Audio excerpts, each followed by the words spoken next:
Hey guys, this is Miss Callahan here. It's time to review your SPIRAL review from Tuesday, which is yesterday's assignment. So go ahead and get your computers and pull up your SPIRAL reviews from Tuesday. All right, let's get started. So for number one, it says, there are 24 students in Miss Crawford's third grade class. She wants to arrange her students' desks in groups of 3. How many groups will she make? All right, so she has 24 students and she's trying to put them in 3 groups, so it sounds like she's dividing them up. So our equation here is 24 divided by 3. So we can solve this in many different ways. We can now remember that multiplication is just repeated addition. So we could add 3 so many times until we get to 24. So you could do that, or you could do this using dots. What I'd like to do is, since you have to have, each student has to be grouped in 3, you do 3 dots, and count until you get to 24. So groups of 3 until you get to 24. All right, ready? Watch. 1, 2, 3, 4, 5, 6, 7, 8, 9, 10, 11, 12, 13, 14, 15, 16, 17, 18, 19, 20, 21, 22, 23, 24. All right, and now you have to count. There's 3 in each, but now you got to count how many total groups of 3 there are. So there's 1, 2, 3, 4, 5, 6, 7, 8. So there are 8 rows. So that means that 8 times 3 equals 24. If 8 times 3 equals 24, then she will have 8 groups of students. So what I have made here is kind of an array to help me with my multiplication problem.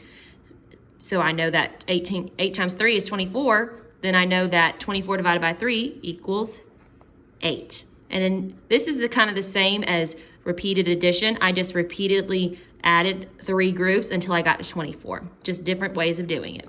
Either way works. As if you got a number 8 if you got 8 for number 1, you may give yourself a check. All right, 70 divided by 7.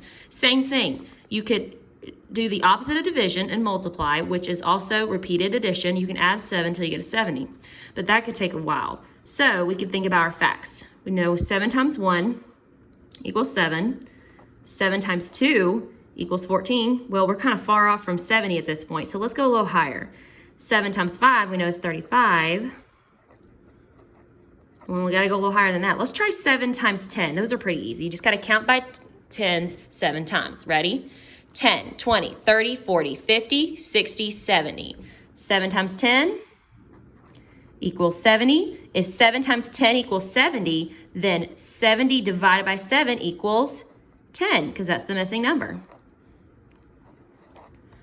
42 divided by 6, same thing. Let's talk about our facts. Can't be 6 times 1. It couldn't be 6 times 2, which is 12, because that's too small. So I'm going to try 6 times 5. Let's try that. That equals 30. All right, we're still not there yet, so let's just add 6 more. So 6 times 6 adds 30 plus 6 equals 36. All right, we're still not there yet, so let's add 7 more. So I'm going to add 7 more, I'm going to add 6 more to 36. Ready? 36, 37, 38, 39, 40, 41, 42.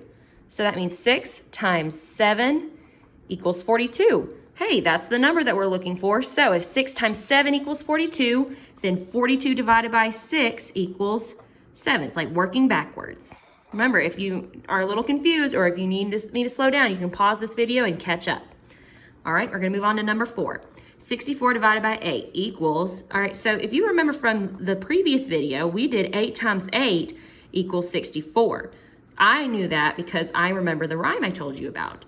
That 8 times 8 is 64 because the rhyme, I ate till I got sick on the floor. 8 times 8 is 64. So if 8 times 8 is 64, then 64 divided by 8 is 8. 11, so 110 divided by 11. All right, so we know that this is a pretty high number, so it couldn't be 11 times 1 or 11 times 2. So let's try a higher number, like 11 times 10. Let's try that.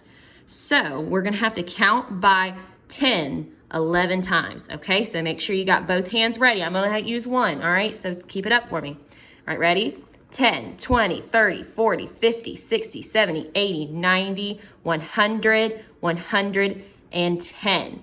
Look, that's what we got. So if I counted by 10 11 times, I got I got 110. So if 10 times 11 is 110, then 110 divided by 11 is 10. What we're doing is we're working backwards. We're using multiplication to solve division problems. What is the area of the figure with sides 7 and 9? All right, guys, got to use our 9 trick. All right, so I'm going to get both my hands ready. All right, so I got to count. 1, 2, 3, 4, 5, 6, 7. So I'm going to put this finger down. So that means I have 5, 6 fingers on one side. And then if I have my finger down, I have 3 on the other side. So my answer is 63. Now I got this because we're looking for the area. Area equals length times width. So we had to multiply 7 times 9. So 7 times 9 equals 63. So that's your answer for number 6. Number 7, what is the perimeter of the figure with sides 7 and 9? Okay, so same numbers, we're just dealing with perimeter. Perimeter is length plus width plus width. So you basically take these sides, add them twice, and then add them together. So it's going to be 7 plus 7 plus 9 plus 9. Okay, 7 plus 7 is 14. 9 plus 9 is 18. All right, let's see. We've got 14. And we got 18. Let's add them together. 4 plus 8 is 12. Put the 2 down, carry the 1. 1 plus 1 plus 1 is 3. Your answer is 32. The perimeter of the figure is 32. Okay? All right, number 8. Which fraction is equivalent to 1/2? So what I know about 1/2, it's like 1/2 of a candy bar. So the numbers that are going to be equivalent, the top number, the numerator, is going to be half of the bottom number, which is the numerator, the denominator, excuse me. All right, so 3/4. 3 is not half of 4, so that is not the correct answer. 5/8. 5 is not half of 8. 5 is not half of 8, so that is not the answer. 2 and 4. 2/4. 2 is half of 4, so that could be it. 1/4. 1 is not half of 4, so that is not it. So your answer is 2/4. That 2/4 is equivalent to 1/2. Last one, number 9. All right, so the question says there are 8 slices of pizza. So I've got my 8 slices. 1, 2, 3, 4, 5, 6, 7, 8. Joey ate 2 slices of pizza. So I'm going to color in 2 slices of pizza. That's not pretty coloring, but you get the idea. 2 slices of pizza. All right, and then Chris ate 3 slices. So we're going to color 3 more slices in. Make sure you're if you're doing this at home, make sure you're coloring all side by side so you see all the what's been eaten out of this pizza. All right, so I've got 2 slices here, and I've got 3 slices here. So I've got a total of 1, 2, 3, 4, 5 pieces.